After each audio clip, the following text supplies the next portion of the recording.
Bien, jóvenes, tengan ustedes muy buenos días. Por favor, confírmenme si me pueden escuchar. Bueno, Sí, ingeniero, Sí, buenos escucha, días. Javier, buenos días. buenos días, Muy ingeniero. bien, Sí se escucha, ingeniero. perfecto. Muchísimas gracias a todos ustedes. Muy buenos días, ¿cómo están? Muy buenos días con todos. A ver, para dar inicio a nuestra clase de hoy día, que viene a ser la normativa de 030 o el diseño sismo resistente, ¿cierto? Acá tengo que tener 53 conectados. Tenemos 26 conectados. No hay ningún problema. Mi consulta es, hasta este punto, ¿estamos yendo bien? ¿Hay alguna consulta? ¿Tienen alguna duda? ¿Alguna sugerencia hasta este punto? Hasta las clases que hemos visto de la 020. ¿Hay alguna consulta? ¿Dudas? De repente respecto a sus trabajos, etcétera, etcétera. ¿Alguna consulta o duda?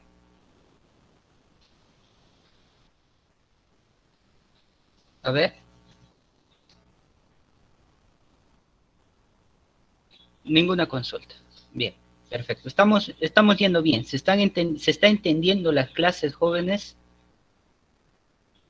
A ver. Sí, ingeniero, sí se le entiende. Muy bien, perfecto. Perfecto, muy bien. Entonces, bien. Yo solamente, antes de iniciar esta clase, unos 3 minutos me va a tomar, 8 y 10 en punto, vamos a iniciar. Pero les voy a dar indicaciones, ¿ya, jóvenes? La primera indicación. Con respecto, he estado revisando sus trabajos hasta el día de ayer, hasta las 5 de la tarde, creo. Ya habían presentado algo de la mitad de los estudiantes, un poco más, creo. Bueno, está bien. Pero, jóvenes, he visto trabajos muy deficientes, para serles sinceros. Trabajos que, en cierta forma, pareciera que lo hubieran hecho a última hora. Y no ha habido casi nada de investigación. Ese trabajo carece de investigación. Les había dicho que contrasten con el tema de sus normativas, pero la verdad es que lo han hecho así como lo que salga. Otros me han puesto normativas que ni siquiera son referenciados, otros han copiado de internet. Entonces, jóvenes, si van a estar así, muchachos, si van a estar así, o de repente están dando prioridad a otros cursos, van a tener resultados negativos al final. Y créanme, eso va a ser muy incómodo, que al final siempre pasa esto, y espero que no pase con ustedes. A veces los estudiantes incomodan a última hora. A última hora te escriben, te dicen, ingeniero, es mi tercera vez, o es mi segunda vez ingeniero, que ya estoy llevando, etcétera, etcétera. Muchachos, el que merece pasar, va a pasar. Y el que tiene que jalar, jalará. Es así de sencillo las cosas. A un inicio les decía, a veces los estudiantes dan prioridad bastante a los cursos de estructuras, a los cursos de repente de aguas, y no está mal. El problema es que dejan de lado cursos como proceso constructivo, tanto 1 y 2, o en este caso construcción 1 y 2, jóvenes, y no saben que al final los cursos que de repente van a ser más técnicos o de carrera, va a ser eso. Eso es lo que ustedes van a ver generalmente. Cuando construyen sus viviendas o sus casas o algún lugar donde van a habitar, van a verlo eso, van a conocer normativas. Todo lo que ustedes van a hacer se va a basar en normativas. Y eso no te enseñan en cierta forma en estructuras, o en cierta forma no te enseñan en aguas. De repente ves solamente temas puntuales. Entonces ten en cuenta eso. Dale la prioridad como si fuera un curso importante, joven, señorita. Y si vas a hacer un trabajo, hazlo bien. Un trabajo demuestra la calidad de persona que eres. A través de ese trabajo puedo ver si eres una persona responsable, si eres una persona puntual, si investigas o solamente lo haces por hacer. Y si lo haces por hacer, no estás motivado para hacer eso, muchachos. No tienen ganas.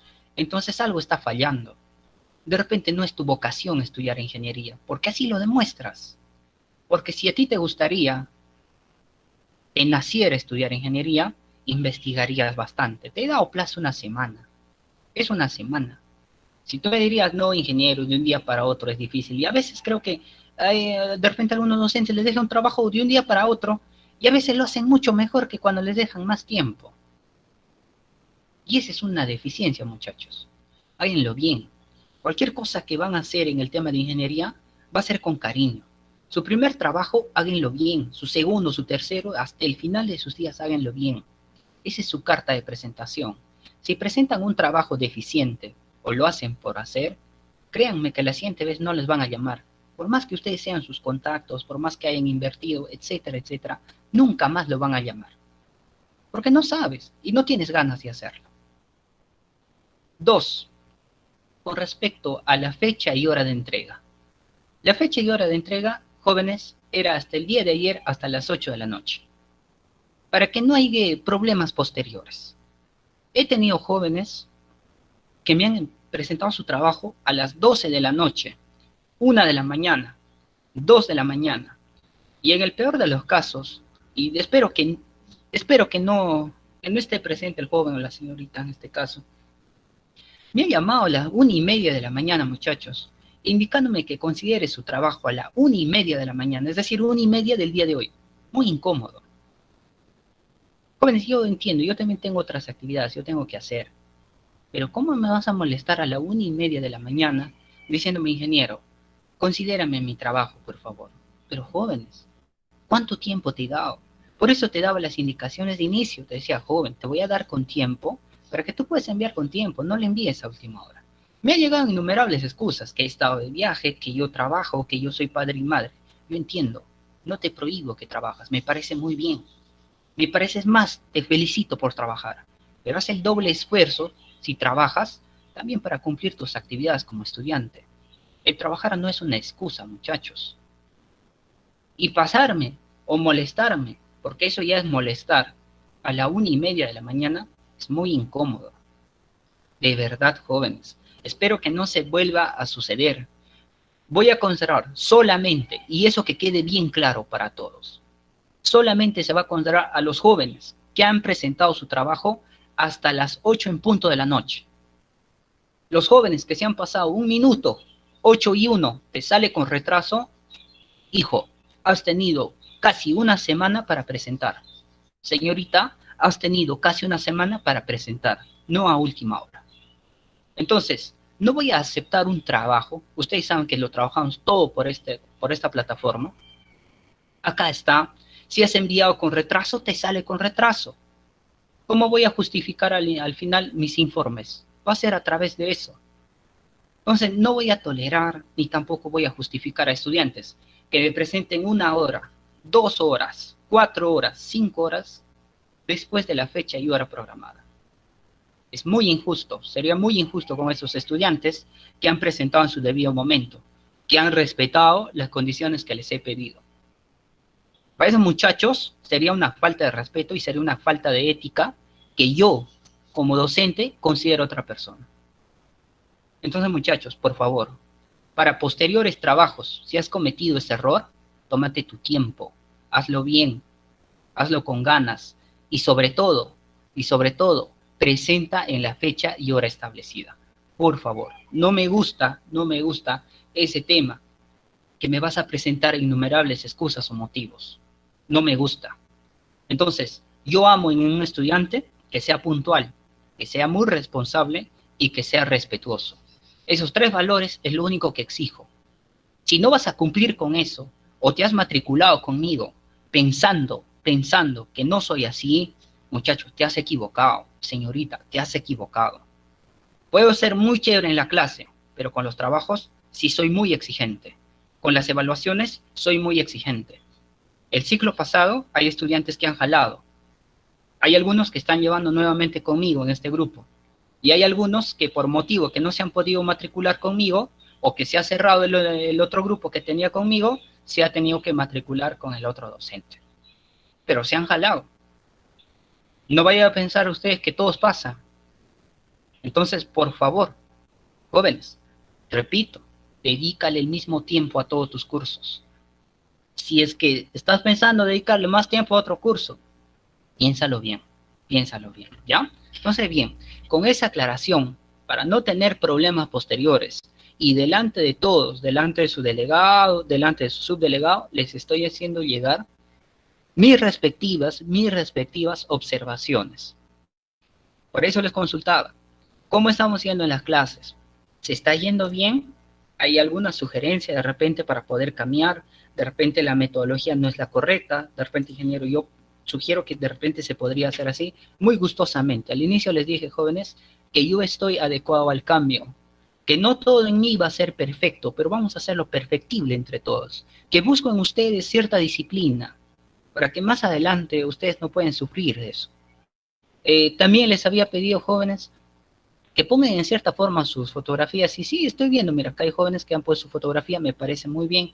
La idea no es que, no, pero el ingeniero, ¿por qué quiere ver mi fotografía? Nada, sino que quiero saber con quién estoy tratando, conocerlos en cierta forma. Entonces, he visto ahí que gran cantidad de jóvenes han puesto mis felicitaciones. Pediría que también los otros de sus colegas también coloquen, ¿no? Por ejemplo, acá falta Yerlia, Yauni, entonces coloquen para poder ir interactuando con ustedes. Ya, muchachos, entonces, bien, con esas indicaciones, mil disculpas, me he pasado 16 minutos, pero creo que es mejor hacer las indicaciones directo delante de ustedes, porque si le digo a su delegado se puede incomodar. Prefiero ser directo, soy así en las cosas, así me gusta a mí. Ser directo, decir las cosas de frente, pero siempre con el debido respeto, nunca faltándote el respeto. Pero por favor, que no se vuelva a repetir, menos esa persona que me ha llamado a la 1:30 de la mañana, por favor. Evites eso, es muy incómodo. Es como si yo te molestara a las 2 o a las 3 de la mañana, no sé con qué intención. Tú pensarás si de repente te llamo, pero por favor, evítate, no me gusta eso. Por eso tienen un delegado, por eso tienen su representante, por eso tienen un grupo, para que puedan hacer eso. Bien, muchachos, entonces bien, vamos a continuar con nuestras clases del día de hoy. El día de hoy tenemos una clase muy interesante, el tema de la E030. Pero para analizar la E030, tenemos que en cierta forma sensibilizarnos. ¿Qué es lo que ocurre con el tema de sismos? ¿Cómo nace esta normativa? ¿Qué es lo que han originado estos cambios? Si es que había un cambio o no ha habido un cambio. Entonces, veamos lo que hacemos. Entonces, permítanme, por favor, dejar de presentar un ratico. Y ahorita les voy a poner un pequeño video para que ustedes puedan visualizarlo, ¿ya? Hacia qué estamos entrando. A ver.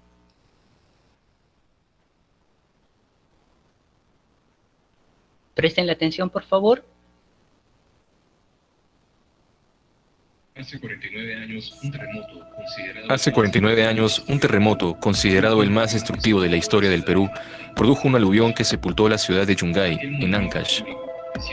Aquel movimiento telúrico, de 7,9 grados, fue registrado a las 15:23 horas y duró unos eternos 45 segundos, lo que bastó para que se produjera el desprendimiento de un enorme bloque del Nevado Huascarán.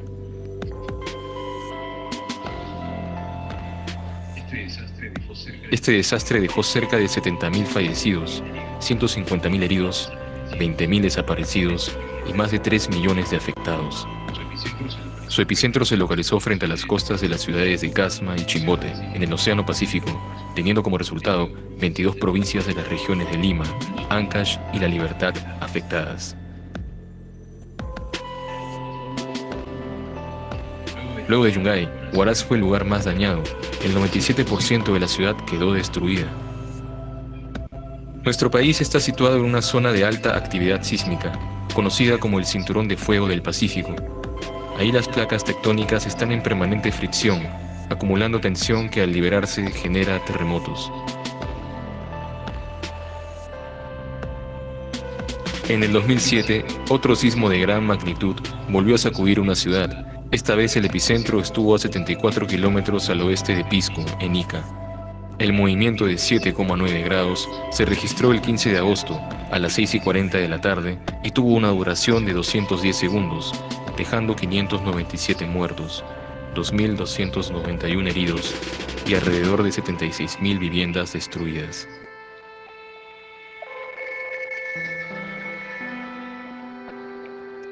Pasaron casi 15 años para que otro movimiento de gran magnitud sacudiera otra parte del Perú. El 26 de mayo, a las 2:41 de la madrugada, un sismo de 8 grados remeció Loreto.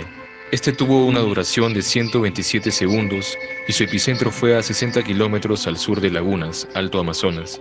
El sismo llegó a percibirse en varias regiones del país, así como también en distintos países cercanos como Ecuador, Colombia y Venezuela. A causa del siniestro, 2 personas fallecieron y otras 15 resultaron heridas. Ante un sismo, los expertos recomiendan mantener la calma, contar con un plan de emergencia y evacuación, así como también tener lista una mochila de emergencia. ¿Estamos realmente preparados? Muy bien, muy bien.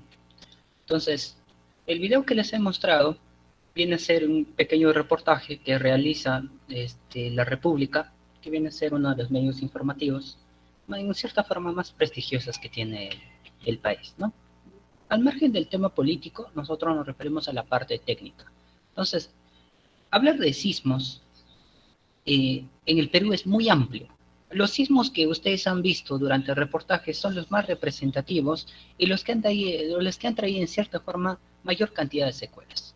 El tema de Huaraz fue el pionero o el principal problema para que se pueda dar origen a una normativa que nosotros vamos a tratar el día de hoy. El problema que sucedió en Pisco ve otro indicio para que se pueda modificar esa misma normativa. Y el último incidente que hemos tenido es con la finalidad actualmente se dice que en cierta forma también se va a modificar. Entonces hablemos netamente de lo que es la E030. Por cierto, las diapositivas están ahí. Permítanme abrir mi diapositiva. A ver, vamos a ver.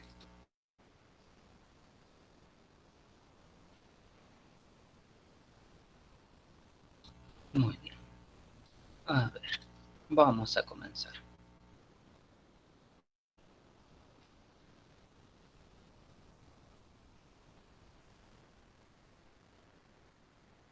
Muy bien. Esta es la diapositiva que ustedes lo tienen dentro de su plataforma y esto es lo que vamos a tocar el día de hoy. El tema de la E030 o el diseño sismo resistente. La E030 lleva por título, esto ustedes lo van a encontrar dentro del Reglamento Nacional de Edificaciones, lleva por título así, diseño sismo resistente.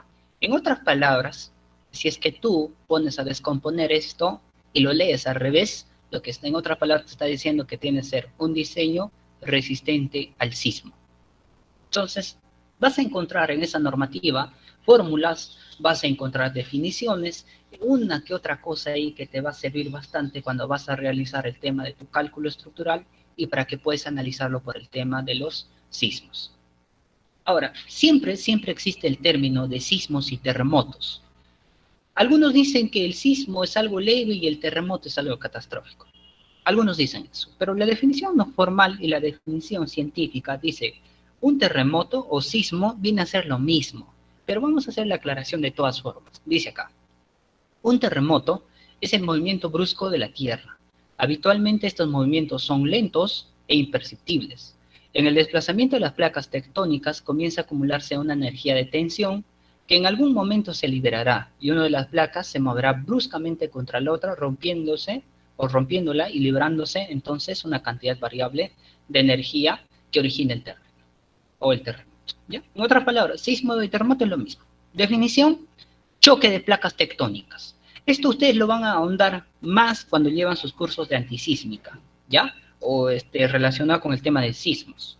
Pero en otras palabras, un sismo se origina por el choque de placas tectónicas. Y esta definición y esta teoría nos acompaña desde el colegio. En el colegio ustedes me imagino que ya habrán podido escuchar el tema de las placas tectónicas, el choque, qué es lo que origina. En la carrera tenemos que analizar todo este tema. Entonces, ustedes van a tener, en este caso, 3 tipos de choques entre placas tectónicas. Y ustedes tienen que saber cuál de estas es la que podría ocasionar mayor daño o lo que podría traer consecuencias severas en el lugar donde se está originando. Entonces, fíjense, la transcurrente viene a ser el choque lateral de las placas tectónicas. En general, no te va a originar mucho daño, van a ser pequeña liberación de energía, muy leves, van a traer consecuencias en ciertos movimientos muy leves, de repente algunas infraestructuras que ya estaban dañadas se van a ver afectadas en cierta forma.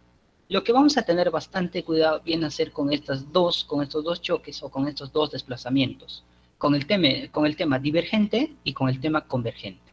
La divergente, si te fijas por la misma gráfica, hace que en otras palabras se van a chocar y ambas van a tratar de levantarse. Y la convergente es que ambas van a chocarse y una de estas va a estar debajo de otra. Estas dos que ustedes ven, muchachos, acá, significa que te va a traer consecuencias muy severas. Y es la que nosotros no queremos que suceda nunca. Entonces, repito, van a tener 3 tipos de choques de placas tectónicas. Obvio, hay mayor clasificación de estas, pero las principales y las más severas y las que van a traer mayores consecuencias va a ser el tema divergente y va a ser el tema convergente. La transcurrente, en cierta forma, salvo que la liberación de energía sea mayor, no te va a traer mayores daños. Ahora, ¿qué más tenemos que saber? En un sismo, cuando sucede un sismo, existen términos como el hipocentro o foco y el epicentro. Ustedes habrán visto ahí dentro del video que hacía referencia al epicentro. Entonces, en un sismo sucede 2 cosas, o se identifica 2 cosas. El hipocentro o el foco, y sucede el tema de tu epicentro. Entonces, veamos. ¿Qué te dice el hipocentro o foco? Es el punto en la profundidad de la Tierra desde donde se libera la energía en un terremoto. Cuando ocurre en la corteza de ella, hasta 70 kilómetros de profundidad, se denomina superficial. Si ocurre entre 70 a 300 kilómetros, se denomina intermedio, y si es mayor la profundidad, profundo. Recordemos que el centro de la Tierra se ubica a unos 6.370 kilómetros de profundidad. Muy bien. La clasificación acá te está indicando, es diverso. Va a depender de acuerdo a la altura que tienes. Superficial, hasta los 70 kilómetros. Intermedio va a ser de 70 a 300 y profundo mayor a los 300. Y en el caso de lo que es el epicentro es el punto de la superficie de la Tierra directamente sobre el hipocentro, desde luego donde la intensidad del terremoto es mayor. En otras palabras, el foco o epicentro es donde se genera esa liberación de energía, es donde se produce ese choque de las placas tectónicas. Esa energía liberada es la que se va a desplazar hacia el epicentro. Y el epicentro es el lugar donde tú sientes con mayor intensidad al sismo. Entonces, puede estar alejado, pero esa liberación de la energía, en este caso el epicentro, te puede afectar directamente a ti, en cierta forma, porque estamos hablando en profundidades hasta kilómetros. Entonces, su radio de acción, del caso del sismo, te va a afectar en cierta forma a un determinado lugar con cierto radio de acción mayor. Entonces, ¿qué estamos viendo hasta este punto? Estamos viendo las placas tectónicas, los choques, cuáles son los más dañinos, y estamos viendo las partes de un sismo, o cuando se produce un sismo, como el caso del epicentro y el hipocentro. ¿Qué más tenemos que conocer? En la historia de los terremotos, hablar de historia, quién fue el primer sismo, o dónde se produjo, dónde quedó registrado, pueden tenerlo ustedes ahí como referencia a lo que es de repente a China. Es donde más o menos se ha registrado uno. En América Latina, acá te va a decir, en México. Y en Perú, uno de los sismos que han sido más catastróficos, pero que en cierta forma no se tiene registros específicos, es en 1741. Se dice que ha sido el sismo más catastrófico que ha sucedido en el tema de Lima. Eso es lo que se dice, pero no hay registros establecidos o concretos que te hacen referencia de este acontecimiento. Ahora, ¿cuáles son nuestros sismos más representativos? Para dejar de lado el tema de la historia universal y basarnos a lo que nos interesa, a la historia nacional. El tema del terremoto en Yungay, el 31 de mayo de 1970. Este año se ha conmemorado 50 años de este suceso. Entonces, pasados los 50 años, o sea, de 1970 hasta nuestros años, 2020, la actualidad, no se ha hecho grandes cambios ni grandes modificaciones con respecto a las normativas, ni un mayor control con respecto a las edificaciones. Analizando con respecto al tema sismo. En el 2007, como ustedes recordarán, y también se ha podido percibir en Huánuco, el tema de lo que vendría a ser el sismo en Pisco. Y el año pasado, no tan lejano, lo que hacía referencia también parte del video, en lo que sucedió, lo que se ha sentido en mayor forma en el tema del Oriente, ¿no? Lo que se ha visto afectado. Pero acá en Huánuco también se ha sentido. Ustedes, si estaban en Huánuco, es más, en casi todas las regiones es donde se ha podido percibir. Fue en la madrugada, si es que ustedes se recuerdan, de repente estaban haciendo las actividades, otros de repente estaban descansando. Entonces, fue tanta la intensidad que prácticamente ha alarmado a toda la población. Entonces, eso es con referencia a la historia. Veamos. ¿Cómo se miden los terremotos o cómo van a medir qué tipo de intensidad, cómo ha sido, cuánto ha sido su periodo, cuánto ha sido el tema de su longitud, etcétera, etcétera? Lo vamos a medir a través de esto. Pues acá te dice, se realiza a través de un instrumento llamado sismógrafo, lo que tienen acá, el famoso sismógrafo. ¿Qué es lo que te dice? El que registra en un papel la vibración de la Tierra producida por el sismo, un sismograma. Estos gráficos que ustedes visualizan acá, de acá, significa que son los sismogramas, o vienen a ser los gráficos del sismo, y en la otra parte viene a ser el sismógrafo, que viene a ser el equipo incorporado neto para que pueda realizar la medición de los sismos. ¿Qué es lo que te informa? Ingeniero, disculpe. A ver, ¿sí? La diapositiva se quedó solamente en el en la primera diapositiva de sismo y terremoto nada más. No está cambiando la diapositiva. Sí, estamos todos así. A ver, confírmenme eso. A ver, muchachos. Sí, recién cambió la diapositiva. A ver, voy a dejar de presentar. A veces el tema de lo que es. El internet es un poco así. No pasa nada. A ver, voy a volver a presentar. A ver si tenemos ese mismo problema. ¿Ya? A ver. Ahora sí. ¿Ahí está bien? Sí, ingeniero. Ya, muy bien. Perfecto. Muchísimas gracias. La idea es que se puede visualizar y se puede entender. Perfecto. Entonces, repito. El instrumento de medición va a ser el sismógrafo. Estos instrumentos de medición obviamente se calibran y son muy costosas, ¿ya? Pero eso no significa que por ser costosas no podamos adquirirlos. Sí se puede adquirir. Los gráficos que te van a producir estos sismógrafos se llaman sismogramas. Y estos sismogramas, ¿qué te indican? Te indican la magnitud y te indican la duración. En otras palabras, te van a indicar las ondas. Estas ondas que ustedes van a ver ahorita, esto es lo que ustedes van a ampliar en el tema de sismos. Son ondas sísmicas que van a ir desde la superficial hasta las profundas. ¿Quién te va a originar mayor daño? Ahorita vamos a ver. Acá te dice, este instrumento registra dos tipos de ondas. Las superficiales, que viajan a través de la superficie terrestre y que producen la mayor vibración de esta y probablemente el mayor daño. Y las centrales o corporales, que viajan a través de la Tierra por su profundidad. Entonces ustedes van a ver estas ondas, el wave, el P-wave o el P-wave, acá lo que tienen acá son ondas, en otras palabras, la onda P, la onda S o la onda principal y la onda secundaria, así, el wave loop o la onda de amor y el Rayleigh wave. En otras palabras, la onda que te va a causar mayor daño. ¿En qué sentido? Quiero que te fijes. Una onda que es ligeramente no destructible y que no te va a ocasionar mayor daño viene a ser la onda principal o la onda primaria, la P-wave. Entonces, si te fijas, acá no hay mayor desplazamiento, fíjate con respecto a su estructura, es casi ligeras desplazamientos o ligeras vibraciones. La secundaria o la S-wave o la onda S, lo que te va a originar ya son pequeños movimientos tipo como ondulaciones. Entonces, en cierta forma, esto va a generar mayor desastre o mayor daño con respecto a tu punto de aplicación. Y las dos que sí vas a tener bastante cuidado es la loop wave, si te fijas, su estructura, que te va a ocasionar desde el terreno hasta la parte superficial, y la Rayleigh wave, que te va a originar como movimientos circulares o como movimientos torsionales. Entonces, tanto la loop wave y la Rayleigh wave son ondas que te van a originar mayor cantidad de desastre por el mismo hecho de que sus vibraciones tanto afectan a la corteza y también a la superficie. Con la P-wave solamente afecta en cierta forma al terreno y la S-wave afecta en cierta forma al terreno y a la superficie.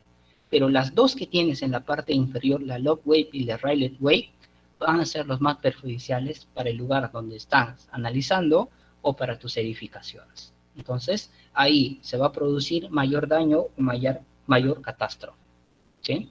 Hasta ese punto, ¿tengo alguna consulta para entrar al tema de las magnitudes? ¿Alguna duda o consulta o comentario hasta ese punto?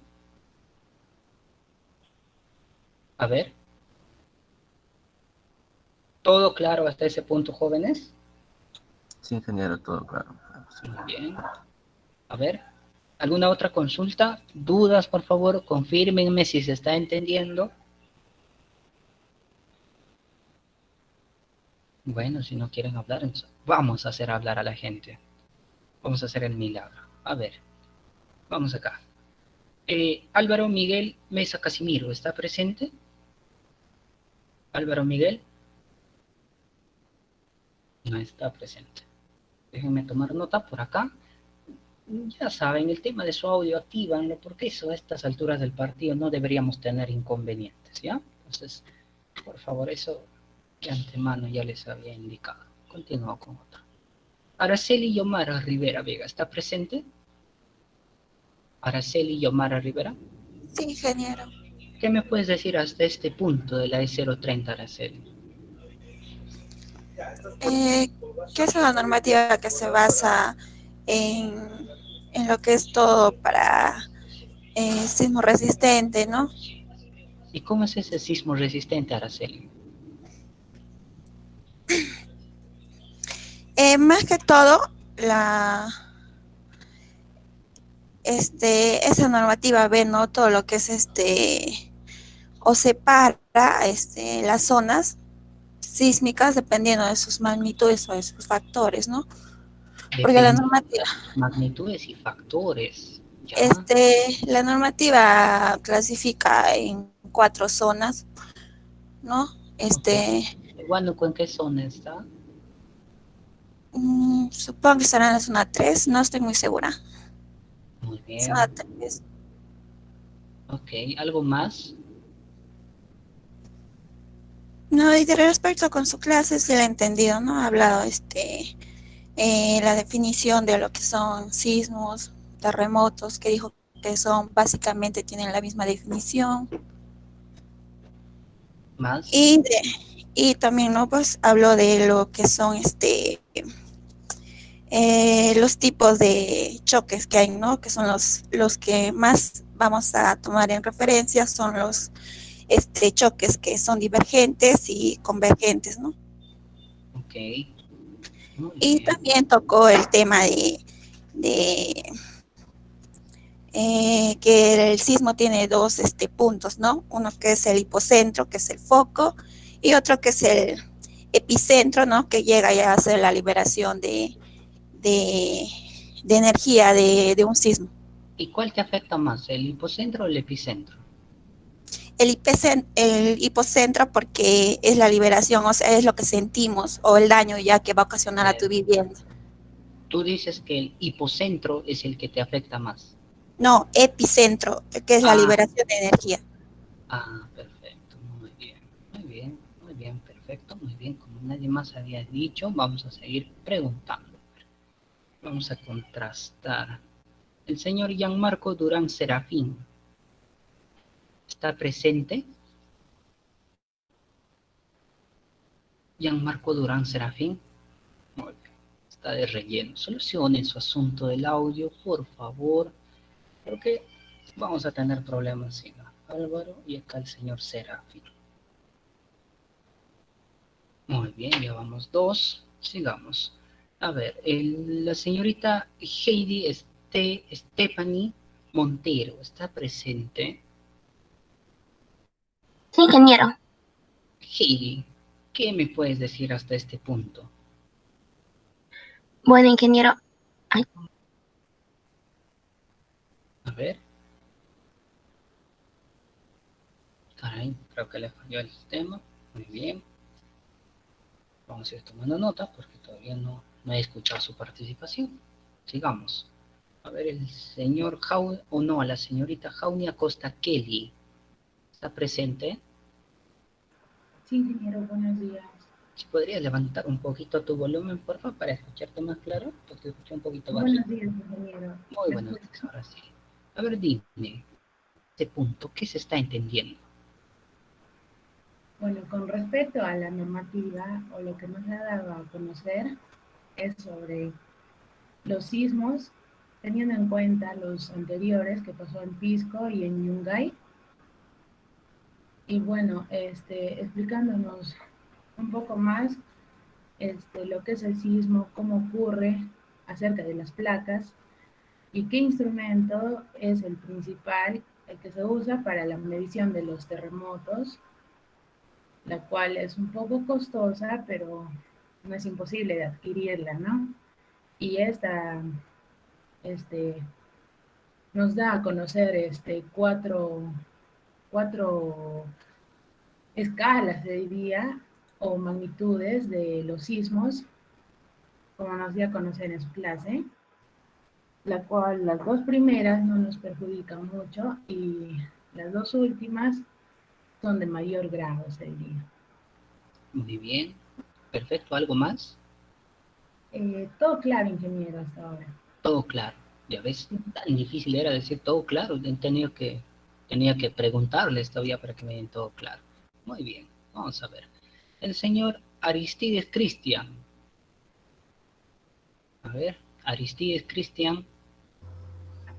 Ingeniero, buenos días, presente. Muy buenos días. Adelante, mi estimado. La misma consulta, a ver si tú puedes hacernos algún aporte más. Sí, ingeniero, esta normativa, no muy importante, lo que es los sismos. Y pienso que si bien lo tenemos presente en nuestra normativa, pero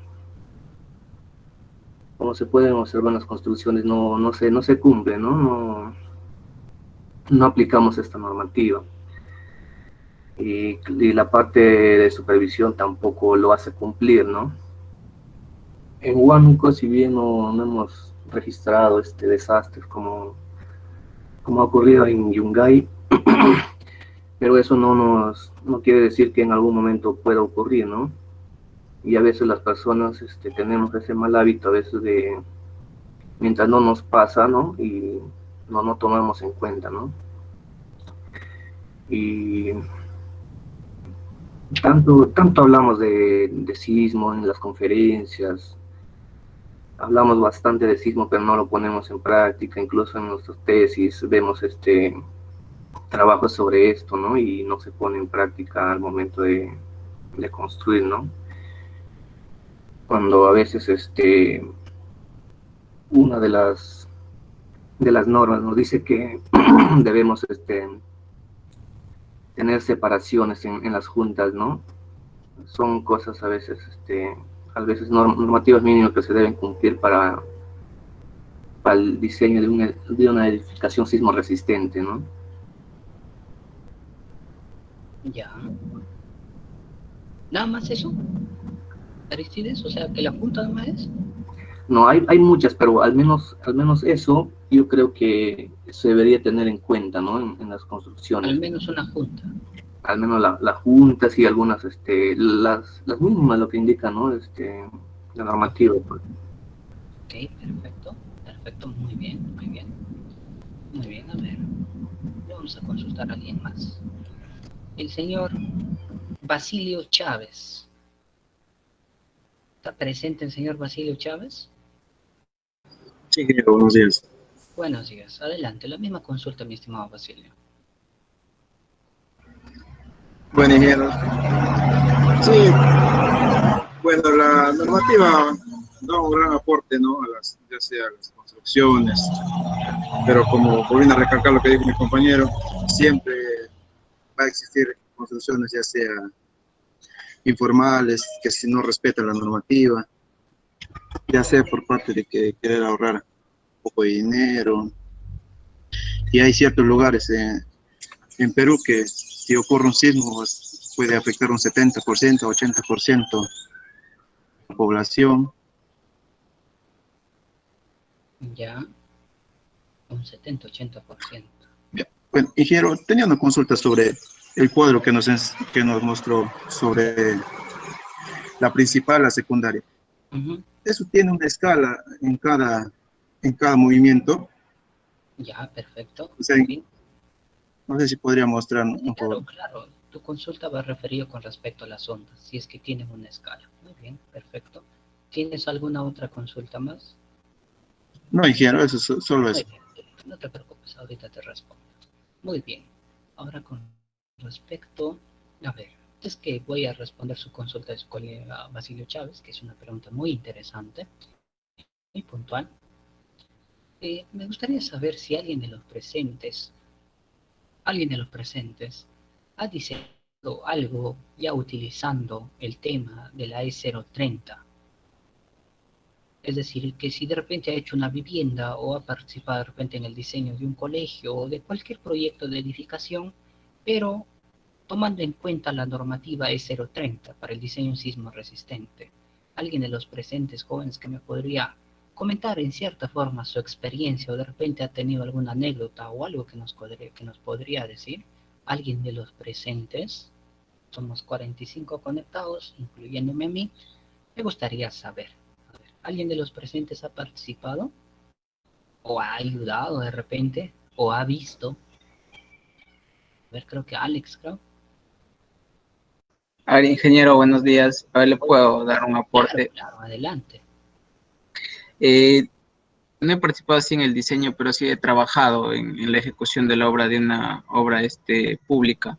Ya, Y entonces lo que ellos realizaban para hacer en las juntas sísmicas, lo que llamaban, es primero, antes de hacer el llenado de concreto, ponían tecnopor.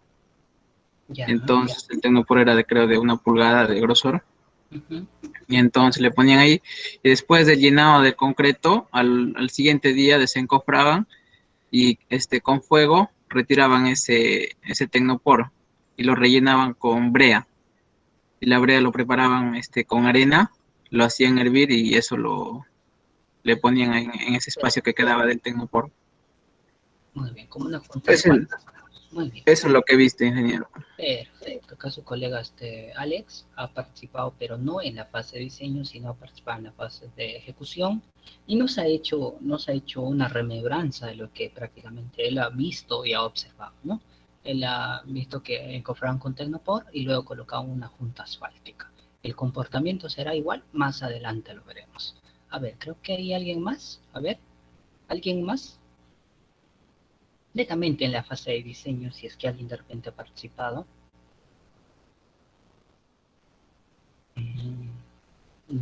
De los 45, ninguno. Muy bien. Entonces, debo suponer que de los 45 nadie participa. Entonces, bien. Ingeniero, buenos días.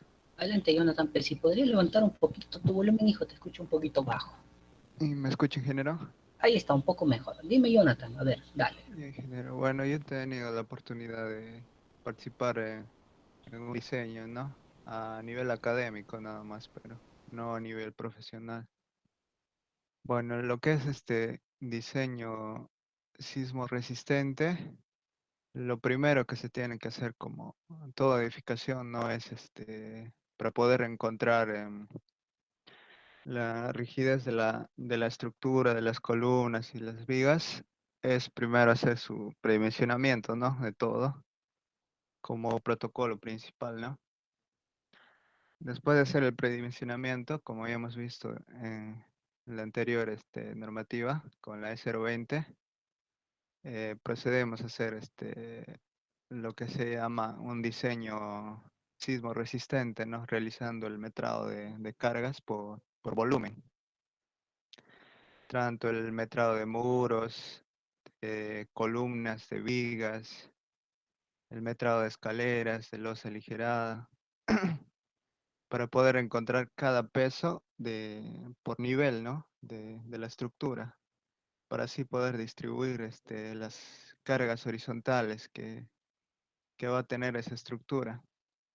Una vez realizado esos cálculos, ya se va a iniciar con el proceso de diseño, el cual el diseño se basa en un péndulo, ¿no? En un péndulo dinámico, el cual se hace a manera de introducción, ¿no? De lo que es lo que hemos tratado en física 2, lo que se llama el movimiento armónico simple.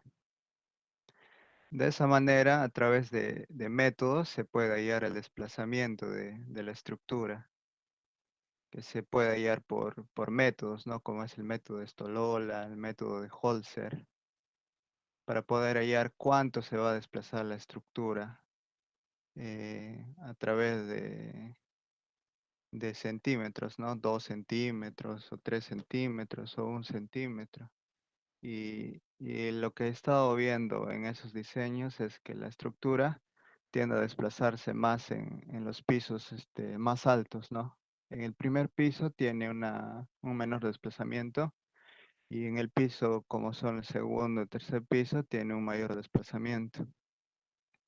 Y de esa manera, una vez hallando ya lo que es la amplitud, la frecuencia que se va a generar en esa estructura, ya podemos hallar lo que es las fuerzas, ¿no? Las fuerzas, las ondas sísmicas que va a afectar a esa estructura. Y de esa manera ya determinar de cómo va a ser su comportamiento futuro de esa estructura ante un sismo. Y si es que existe la manera de reforzar o de alguna manera estructural de hacer un refuerzo, hacerlo en su momento, ¿no? O sea, prever al futuro qué es lo que va a suceder ante un sismo y evitar daños en la estructura, ¿no? De esa manera generalizada es que estoy dando mi punto de vista, ¿no? Lo que yo he estado tratando en lo que es diseño, sismo resistente, ingeniero. Muy Ahora, bien. claro, lo que es normativa ya se utiliza lo que es la zonificación, los que son parámetros para realizar el diseño estático, ¿no? De la estructura.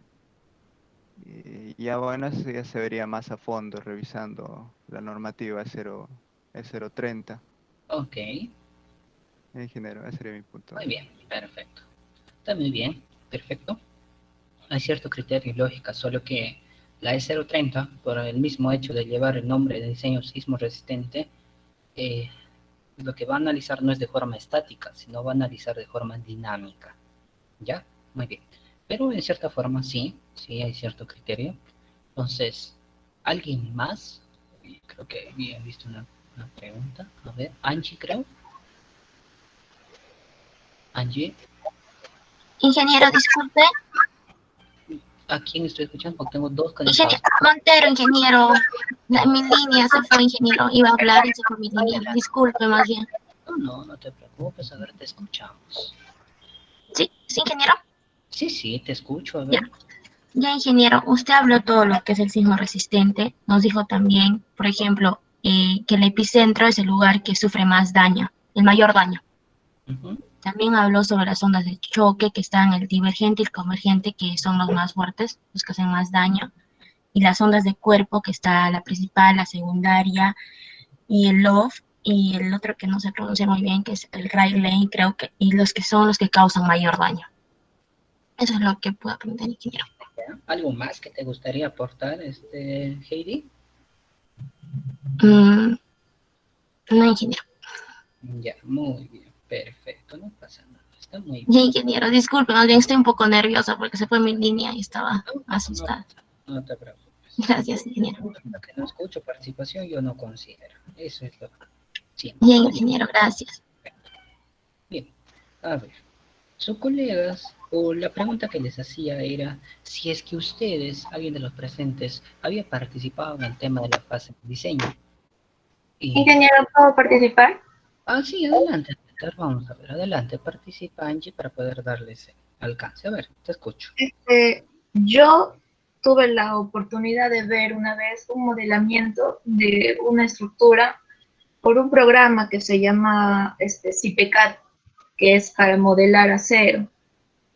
Y lo que pude ver ahí fue que en el programa consideraban como carga, la misma carga de la estructura, también consideraban cargas de sismo, cargas de viento, o sea, y todo eso, todo lo que se consideraba, se diseñaba, ¿no? Una columna o en este caso en la estructura para los apoyos, todo eso se tenía en cuenta para su modelamiento en el programa. Eso es lo que pude ver yo en la etapa de diseño. Muy bien, perfecto, Angie, perfecto, muy bien, muy bien. A ver, ahí en el chat, antes que les dé esa información, ahí su colega me dice, Mariela me pregunta, en el sismo que se ha percibido en Huánuco, lo que sucedió, me imagino que se refiere al 2019, ¿qué tipo de hubiera sido? Porque si no hubiera habido destrucción, porque acá en Huánuco Muy bien, perfecto. Muy buena conclusión, Flo. Y ahorita vamos a responder, incluyendo la consulta de tu colega Basilio. Pero, ¿por qué les hacía la consulta?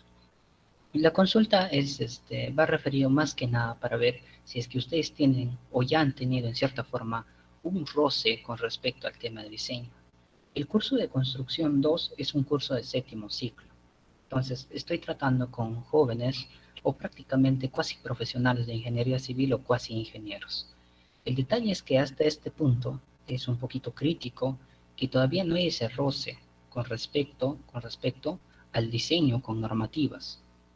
Entonces, faltaría mejorar en cierta forma la metodología y algunas áreas para que ustedes ya puedan tener en sus áreas de trabajo. Solamente creo que Jonathan en cierta forma lo ha analizado en la parte educativa, netamente así, y con respecto de repente a su colega Alex, a su colega Angie, hacían comentarios referidos, ¿no? O sea, que habían visto. Entonces, ¿qué eso que implica? Que prácticamente el 95% de ustedes todavía no ha tenido un roce, un verdadero diseño. ¿Eso qué les va a originar? Mi consulta es, ¿cuándo van a aprender a hacer ese roce? ¿Cuándo van a aprender a diseñar? ¿Ustedes creen que el cálculo se hace todo a mano? ¿Ustedes creen que cuando van a diseñar se hace el cálculo solamente de una viga? Falso, jóvenes. Ustedes van a diseñar innumerables vigas, innumerables columnas.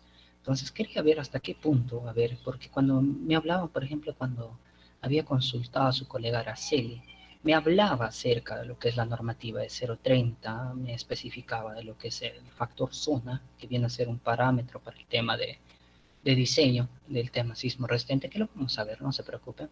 Y mi consulta era Huánuco, en qué lugar estaba ubicado, porque ella me hacía, con la modificación del 2016 de esta normativa, me decía que está ubicado en zona 3, creo. O sea, ese creo me genera a mí una duda, tenemos que estar bien seguros.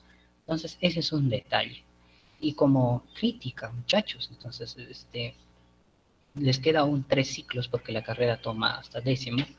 Y si tanto le dedican a estructuras o a sus cursos de estructuras, pregunto yo, ¿por qué no tenemos ese roce con el tema estructural? Un verdadero roce, algo que de verdad les va a servir. Muy probablemente dentro de los presentes hay estudiantes, porque hay estudiantes que ya están llevando concreto 1 o concreto 2, análisis 1, análisis 2, y la mayoría de los que están llevando este curso ya han pasado los cursos como estática, resistencia a materiales 1 y 2, algunos ya están en análisis. Entonces, literalmente llevamos a la mitad de los cursos de estructuras y no hemos tenido un verdadero roce. Esa es una limitante. Entonces, más adelante, cuando ustedes egresen y les planteen hacer un cálculo estructural, ¿cómo lo van a hacer? Las normativas están presentes, aplicarlas es muy distinto. La normativa, lo que estamos haciendo nosotros, repito, es la parte teórica, pero la parte práctica, o cuando lo vas a diseñar, implica una cosa.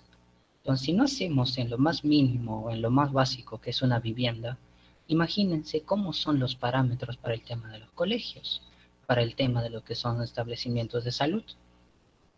Si no cumplimos con algo tan básico como es el tema de viviendas, menos vamos a cumplir con proyectos de mayor envergadura.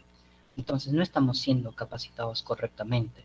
Entonces, eso es como crítica para ustedes. Actualmente ya estamos 47 y solamente hay en cierta forma pequeños chispazos de una persona que al menos podría tener cierto criterio de análisis, pero que hay que analizar de forma profunda, porque eso, si es que quieren dedicarse al tema de cálculo estructural, lo van a ver.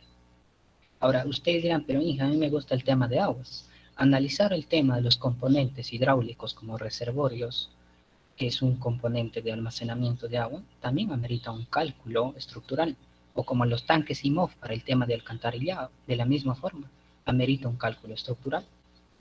Y no estamos teniendo ese verdadero roce. En el tema de lo que ya son componentes hidráulicos, no solamente trabajas con el sismo, vas a trabajar también con el empuje del agua. Entonces, son detalles que hay que mejorar. Hay que exigir ustedes son los que van a exigir en cierta forma. Entonces, veamos, bien. Entonces, por eso cuando me decían la normativa es 030, me hablan de zonificación, yo decía, muy bien, parece que han tenido en cierta forma roce, pero veo que no ha habido de esa forma. Entonces, ahí me dice, no sé, Flor, Maribel, no entiendo. Disculpen, me está consultando, creo. Inge, gracias. Inge, ¿me puedes retirar? Tengo clase a las 8:45. ¿Cómo es posible que se que se puede cruzar un horario. Si ustedes tienen clase a las 8:45, mi clase termina a las 9:30. Es algo muy raro, Flor, pero espero que no te veas afectado cuando toma evaluaciones. Yo no tengo ningún problema, si te puedes retirar, no hay ningún problema, Flor. Muy bien, voy a continuar entonces. Hay que prestarle mucha atención porque en estas diapositivas, en cierta forma, vamos a ver parámetros generales de cómo deberíamos ver el tema sísmico, ¿ya? Entonces veamos. Antes que termine, me estaba olvidando de la consulta. Su colega Flor decía, hace un año, ¿qué tipo de sismo ha sido? Para responder esa pregunta, o sea, ¿qué tipo de onda es la que podría haberse ocurrido posiblemente? Vuelvo a lo que es con respecto al tema de las partes durante un sismo, el famoso foco hipocentro. El hipocentro, o sea, en este caso, la profundidad no ha afectado directamente a Huánuco, su epicentro no ha estado en Huánuco, sino que en cierta forma se ha percibido en otras regiones, porque si hubiera sido epicentro mismo, así como lo que sucedió en Ica, en Pisco, prácticamente Huánuco hubiera desaparecido. Entonces, obviamente, no ha sido en el mismo lugar de Huánuco, ¿ya? Huánuco está en una zona que muy difícilmente va a ocurrir sismo, pero eso no significa, como decía su colega Jonathan, que no se debe hacer los diseños sísmicos correspondientes, porque sí hay un periodo de retorno que hablamos nosotros en el tema de sismos. Y su colega Basilio hacía referencia y me decía, ingeniero, ¿las ondas tienen escalas? ¿Tienen medidas? Sí. Para poder analizar el tema de las ondas o estas ondas que visualizas, hacemos referencia o tomo la palabra que había dicho su colega Jonathan. El análisis en el tema de sismos generalmente lo referimos con el tema de los péndulos o de repente como un análisis del tema como de resortes para ver el desplazamiento. Los péndulos van a tener desplazamientos laterales que se van a considerar como longitud o amplitud. Y muy aparte de eso va a tener una frecuencia y un periodo. Ese periodo, frecuencia de movimiento. Lo mismo sucede cuando analizamos en el tema de la parte filosófica del tema de sismos. Hacía referencia al MAS, al movimiento armónico simple, muy bien planteado, porque ahí hay tres ecuaciones que ustedes lo van a tocar también nuevamente en el tema cuando lleven su curso de sismos. Entonces, ingeniero, ¿hay escalas? Por supuesto que hay escalas. Y acá vas a ver las escalas. Acá entramos al tema de las escalas. Muchos de nosotros no conocemos, solamente hemos escuchado hablar que decía, ¿no? Escala de Richter. ¿Y quién es Richter? ¿O quién fue? ¿O qué hizo para que pueda llevar su nombre? Entonces, lo que dice acá, la escala de Richter dice, el gran mérito del doctor Charles F. Richter de California Institute of Technology en 1935 te dice que representa la energía sísmica liberada en cada terremoto y se basa en el registro sismográfico. Es una escala que crece en forma potencial o semilogarítmica, de manera que cada punto de aumento puede significar un aumento de energía 10 o más veces mayor. Una magnitud 4 no es el doble de 2, sino de 100 veces mayor. Ahora, ¿por qué recordamos a Richter o por qué lleva este nombre, la escala de Richter? Muy bien, es el que ha planteado con valores numéricos las escalas del sismo, o sea, según la magnitud. Es el único que plantea con valores numéricos y los referencia a los efectos con respecto al sismo o el terremoto. Si te fijas acá, te indica, te está diciendo acá las escalas, y tú lo vas relacionando con las ondas, que es lo que te dice. Menos de 3.5 en la escala Richter, fíjate que es un valor numérico, ¿ya? No es un valor descriptivo, es un valor numérico. ¿Cuál sería su efecto relacionado? Te dice que generalmente no se siente, pero es registrado. Entonces, ¿qué significa? Que hay sismos durante el día o durante todo el mes o toda la semana se producen en un lugar. Solo que no somos tan sensibles ni tan perceptibles para verlos. Si ustedes van al SISMIC, que viene a ser la oficina de sismos a nivel nacional, van a ver que siempre se registra el tema de sismos, solo que los sismos son ligeros, son leves. Entonces, ¿qué es lo que dice? Generalmente no se siente. Que no, sí está registrado, pero tú no lo vas a poder percibir. Entonces, ¿quiénes son los que sienten en cierta forma? Los animales son un poco más sensibles para este tema, en cierta forma. Ahora veamos. Cuando ya llegamos a 3.5, a 5.4, te dice, a menudo se siente, pero solo causa daños menores. Fíjate que ya estamos a una escala 5.4. Entonces, hasta ese punto vas a sentir pequeños movimientos, pero no te va a traer mayor consecuencia. Ahora veamos acá.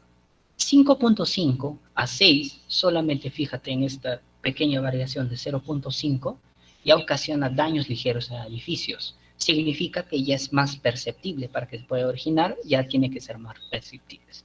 Ahora veamos acá.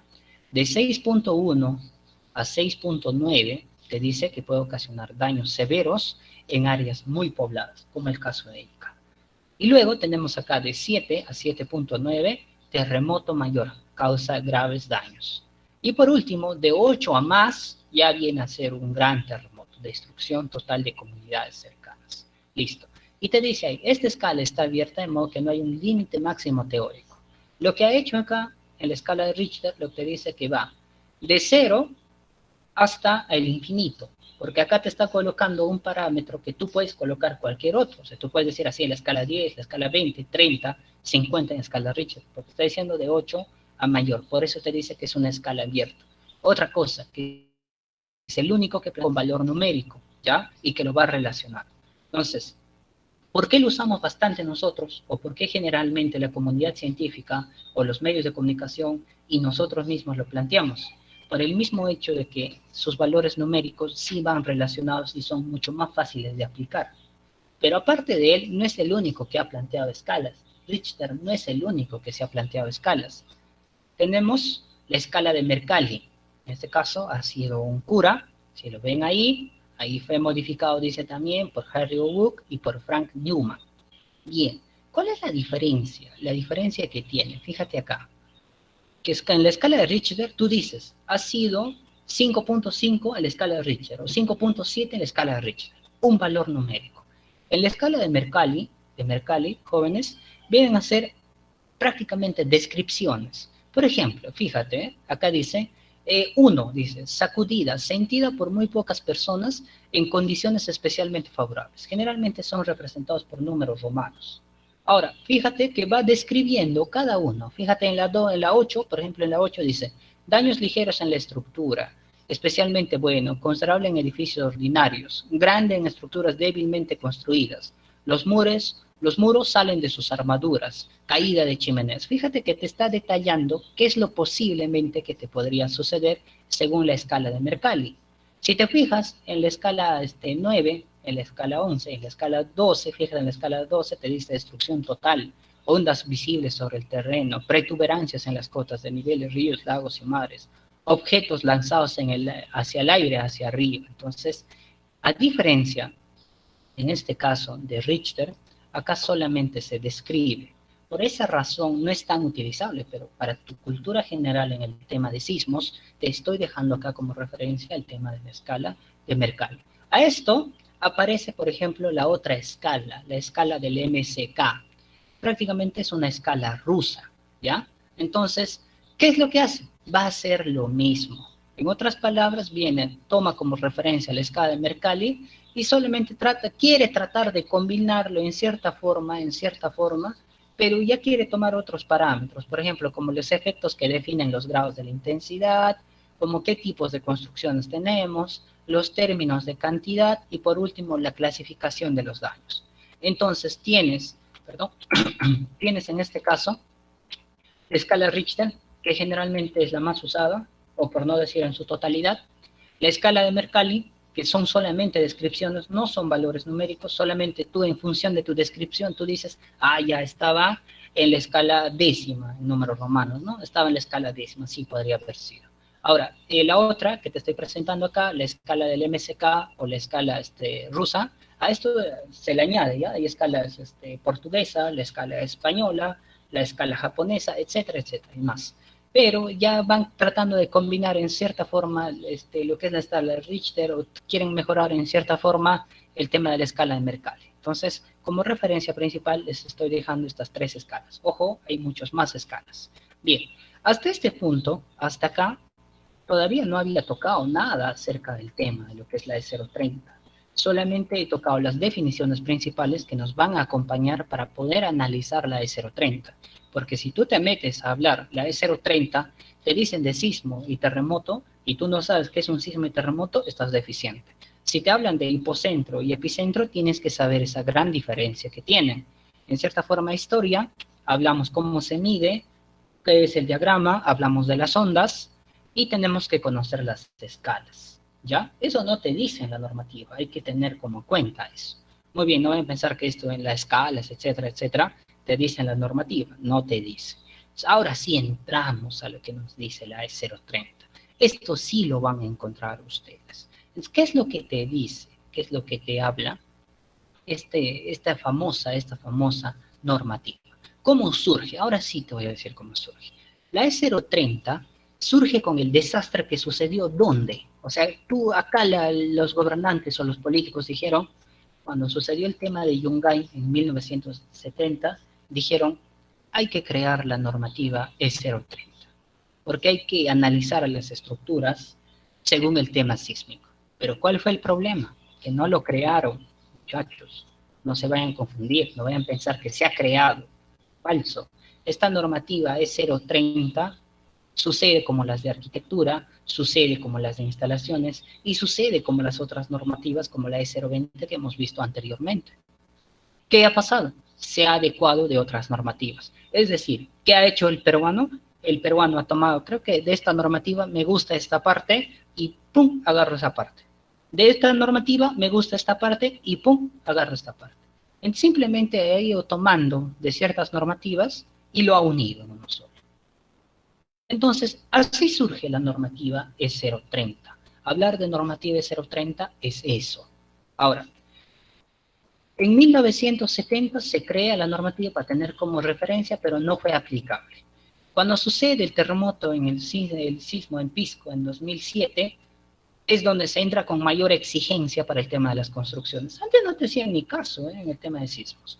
2007 dicen, hay que controlar el tema de sismos. Y en el 2007 se genera un proyecto para la modificación de la normativa E030.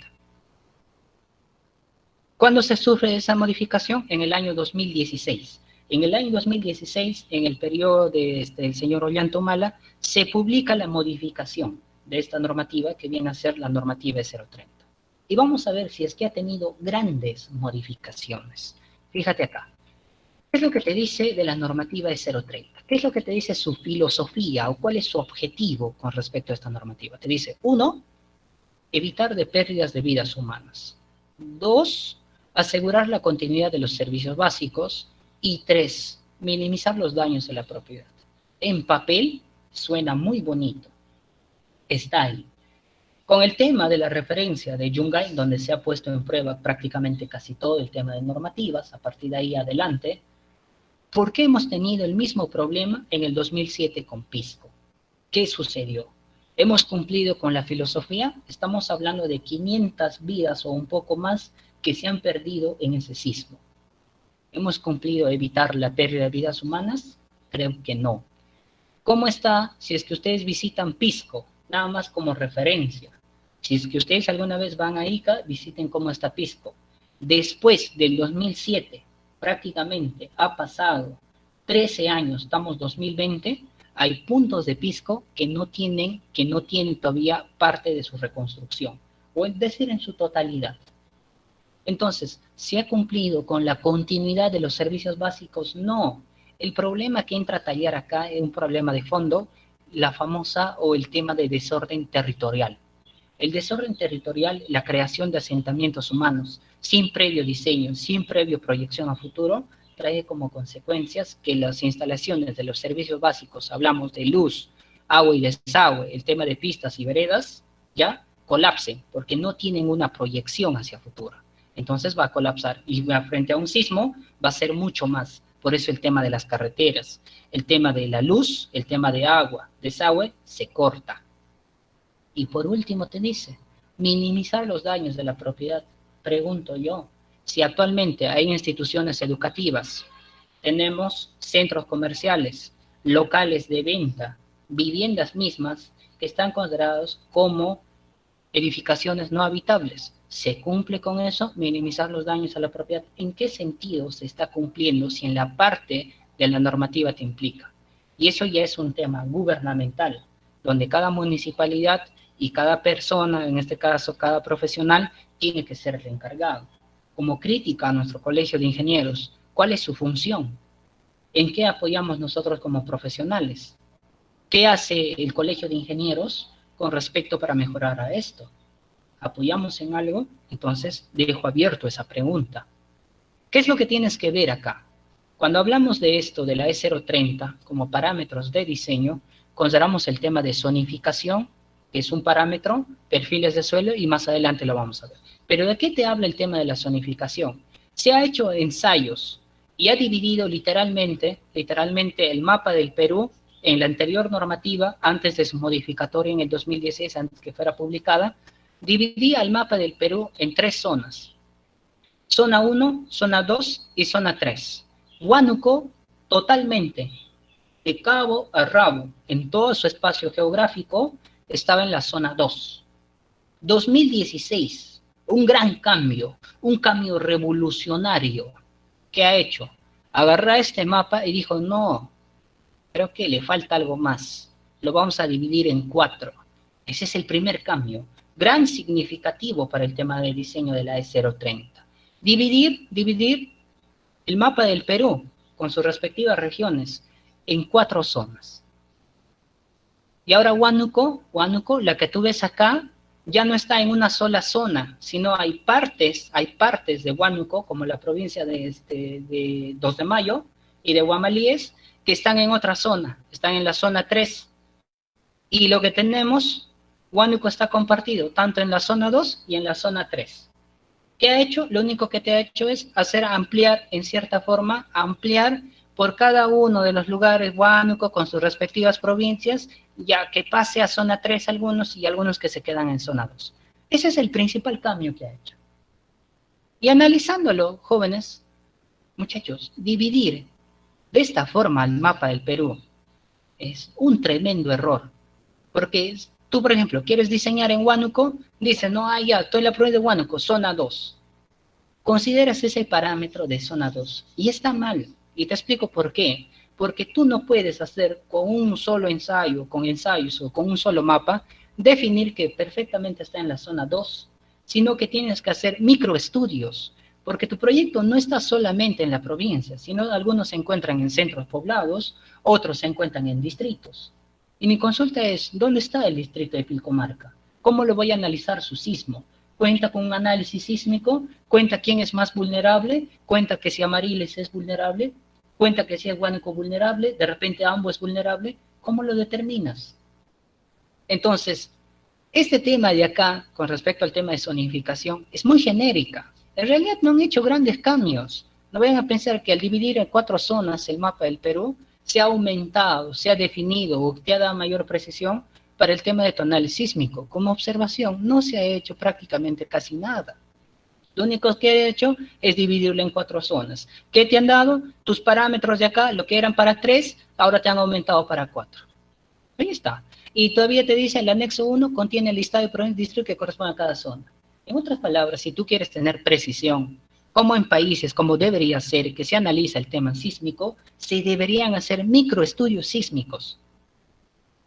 ¿Por qué no te llevas tus sismogramas o tus sismógrafos para que puedas analizar en ese estudio durante un determinado tiempo para ver con cuánta frecuencia sucede en ese lugar de análisis? ¿Quién hace eso en un proyecto? No lo hacemos por el mismo hecho que genera un costo.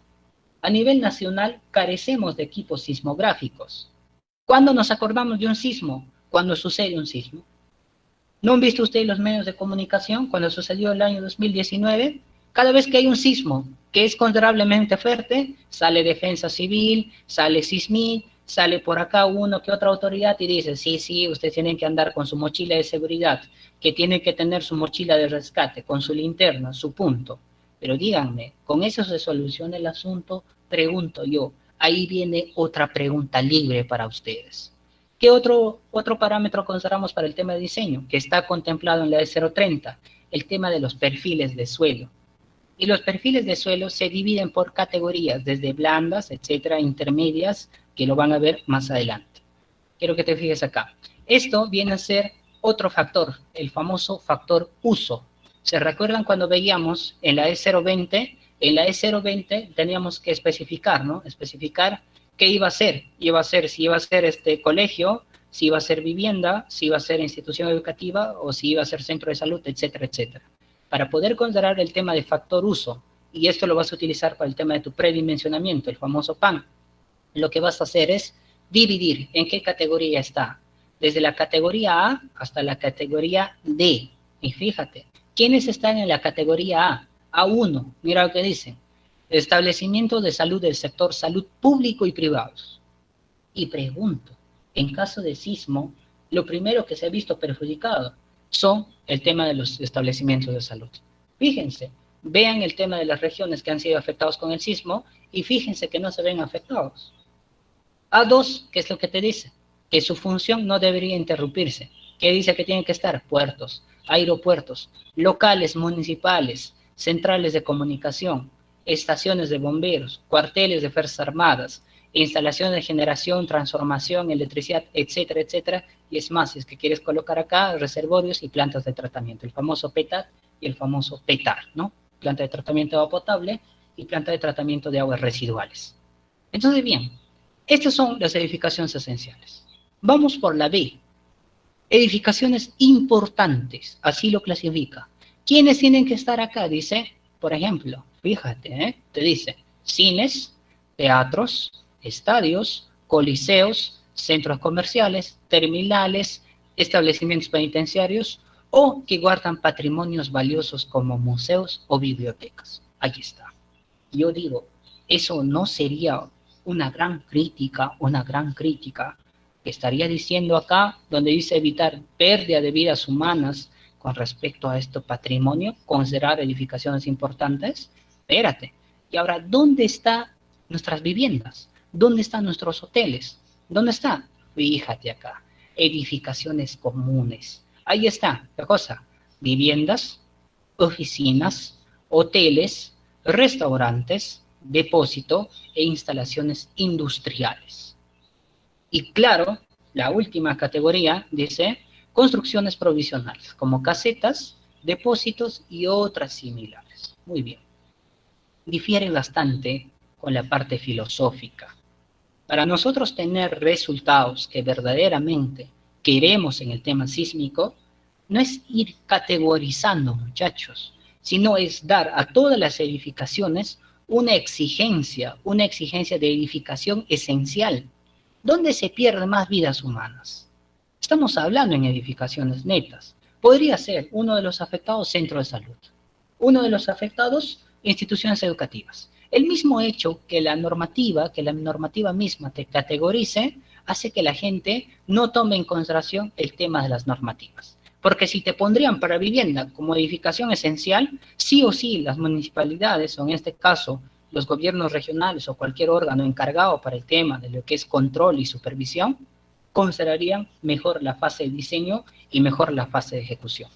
Pero fíjate, nosotros ¿dónde estamos categorizados? Tu vivienda ¿dónde está? Tu oficina ¿dónde está? Si vives en un hotel, ¿dónde está? Si vas en un restaurante, ¿dónde está? Está considerado como edificaciones comunes. ¿Qué es lo que prevén primero? O sea, en otras palabras, te está diciendo a ti que le importa más los libros y que le importa más los restos arqueológicos. Es así de sencillo. Eso es lo que te dice la normativa. ¿Y qué te dice al inicio? ¿Qué te dice? Evitar la pérdida de vidas humanas. ¿Dónde vas a evitar más? ¿Tú crees que acá, en los museos, bibliotecas, vas a evitar más si controlas más viviendas, restaurantes, hoteles y oficinas? Porque ahí es donde van mayor cantidad de gente. Siendo realistas. Hasta ese punto, ¿se está entendiendo, muchachos? A ver. ¿Sí? ¿Se está entendiendo? A ver. Ingeniero, todo claro. Muy bien, perfecto. Muy bien, muy bien. Entonces, para mostrar lo que les digo, está acá.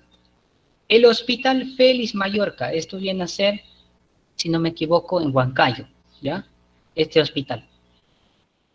Fíjense, este hospital tiene que estar considerado como esencial. Pero muchas veces, hasta en la fase de diseño, así como veíamos anteriormente, nuestro hospital regional, que todavía no está construido, que ha tenido que ser reformulado su expediente, que tiene deficiencias y carencias con respecto a su ejecución, ¿ustedes creen que va a estar cumpliendo con el tema de la categoría de esenciales?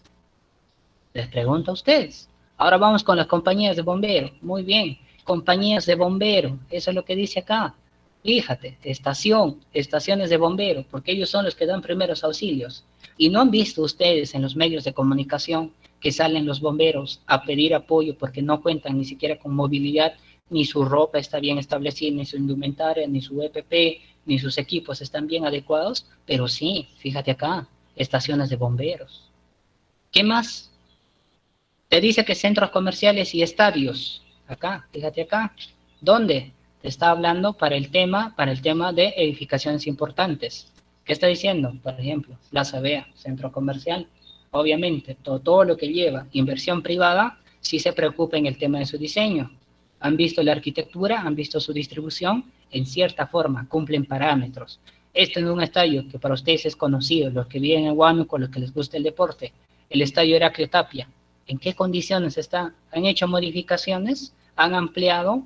¿Han hecho de repente alguna ampliación mejor? Lo único creo es su tribuna, que ha pasado creo 15 años y desde ahí se olvidaron.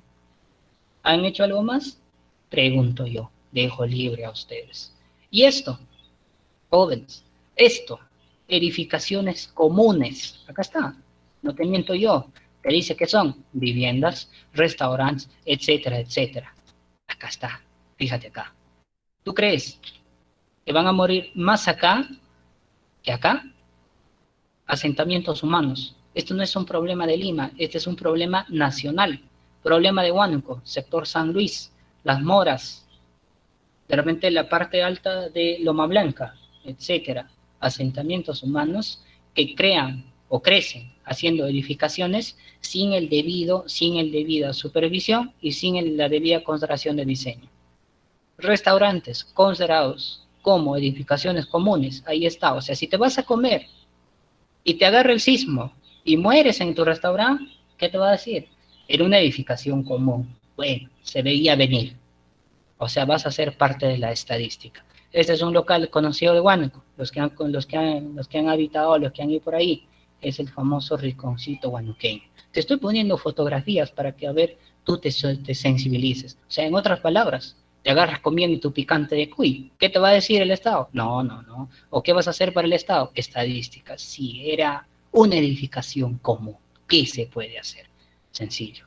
Entonces, bien, muchachos, hasta ese punto me voy a quedar porque estos cuadros que van a ver ustedes acá, en cierta forma cumplen con lo que estaba diciendo su colega Jonathan para el tema de las derivas fundamentales, los desplazamientos. Les voy a explicar en cierta forma estas imágenes. No voy a hacer cálculos, recuerden que mi curso generalmente es para darles a conocer ciertas normativas, y esto ustedes deberían haberlo visto previamente, pero bueno, nunca es tarde, siempre hay que aprender algo. Si es que a este punto hubiera alguna consulta, me la dicen por favor. Si no, para terminar, muy puntuales, porque no quiero ver afectados a otras personas, ha sido un placer por el día de hoy. Pero, ¿hay alguna consulta, muchachos? ¿Se sienten felices con ser parte de la estadística, de repente? ¿Alguna consulta, duda? Muy bien, vista que no hay mayor consulta, por favor, ha sido un placer. No se olviden de su asistencia. Cuídense y hasta la siguiente clase. Hasta luego, ingeniero. Hasta luego, ingeniero. Hasta luego, cuídense. Hasta luego, ingeniero. Hasta luego, Hasta luego, ingeniero. Hasta luego, ingeniero.